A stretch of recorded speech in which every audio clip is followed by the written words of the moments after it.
let's go to the Steel City, Pittsburgh. The Steelers, they got a plethora, I mean, just a cornucopia, if you will, of fantasy players that are going in the first round, and we'll start in the backfield. Le'Veon Bell, a guy I know you have ranked as the #1 player off the board on your rankings. Yeah, I do. I know he's going to miss 2 games, but I still feel that the talent warrants him being picked with the #1 overall selection.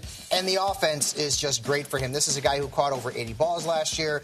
And Todd Haley, the offensive coordinator there in Pittsburgh, has produced 5 top 15 fantasy running backs in his last 8 seasons. And that includes 3 top 10 backs, including Bell.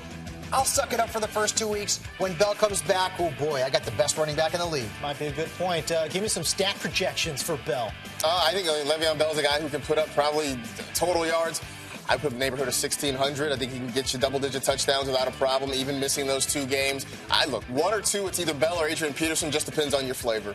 You, Adam Rank, yes, sir, don't necessarily have Le'Veon Bell as your #1 player off the board. Where do you kind of have him? I like Le'Veon. He's certainly amongst the top 4, and you can pick and choose and do anything of that. Jamal Charles, Adrian Peterson, and Eddie Lacy, along with Le'Veon Bell. So it really comes down to who you want to root for. Your draft strategy includes drafting an elite wide receiver early. Yes. I imagine Antonio Brown. Perhaps, too. He's the first receiver off the board. And really, I'm looking at him moving him up. Each and every week, he's getting higher and higher. He's number 5 on my board right now. Wow. I'm talking overall. He could go ahead of Jamal Charles in the near future. Holy cow.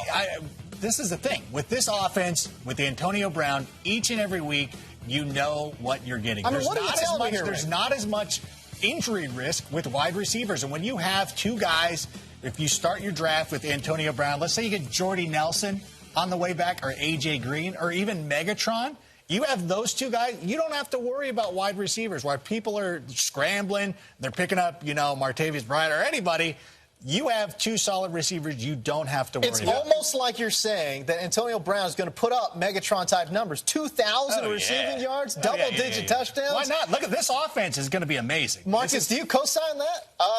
Look, I think he's going to be phenomenal, and he's easily my #1 wide receiver. I'm not going the 2,000-yard route. By the way, you know Megatron. What about 1,900? Megatron got hurt last year, right? Would you stop?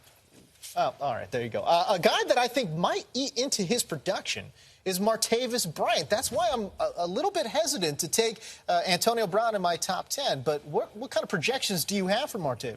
I like him. The talent is there. I do worry that he's missed a little bit of camp, and Ben Roethlisberger came out and said, if you're looking for a breakout wide receiver, it's Marcus Wheaton, okay? Crazy. I don't know if that's just a player complimenting another player who's having a good camp, but Bryant is someone to me who I would draft probably in the 7th or 8th round. He's not going to get 1,000 yards, but 800 or 900 yards and 10 touchdowns, I think that's in the conversation. All right, sign up for free right now, NFL.com/fantasy.